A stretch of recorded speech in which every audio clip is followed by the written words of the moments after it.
Les haies bocagères aux abords des champs limitent l'érosion des sols, purifient l'eau des cours d'eau et servent de refuge à la biodiversité. Pourtant, selon Bretagne Vivante, entre 1960 et 1980, 60% de ce bocage a disparu. Depuis 2007, la région favorise le retour de ces haies sur les terres agricoles.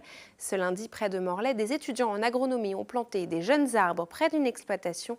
Frédéric Lorenzon était sur place. Ces élèves du lycée agricole de Sucigno plantent une haie sur une parcelle de l'exploitation laitière de Elisabeth et Pascal Bezit, à Plouigneau, à l'est de Morlaix.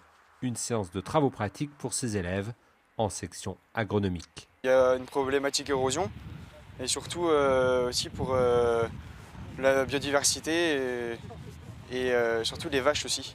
Ça, elles ont un abri pour l'été en cas de grosse chaleur. Dans cette vaste parcelle, aucun obstacle n'abrite les 65 vaches de l'exploitation. 800 mètres de haies composées de noisetiers, poiriers sauvages, merisiers et différentes espèces locales offriront un peu d'abri aux bovins. Mais ce n'est pas la seule motivation d'Elisabeth et Pascal, les exploitants.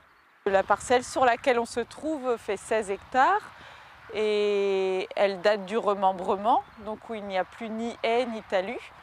Et donc l'idée c'était de ramener de la faune par les oiseaux, les insectes.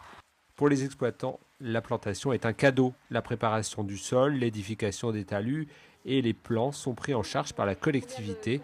Un investissement engagé dès 2013 par Morlaix Agglomération avec le soutien de l'Europe. Nous sommes arrivés aujourd'hui en 2019 à 67 km de talus depuis 2013 et ici sur cette exploitation nous réalisons 800 mètres de talus plantés avec des espèces choisies par l'agriculteur sur un panel qu'on lui propose. En contrebas de la parcelle, le Dourduf trace sa route. Le petit cours d'eau rejoint ensuite la baie de Morlaix et de la qualité de son eau dépend une partie des activités halieutiques de cette partie de la côte nord du Finistère.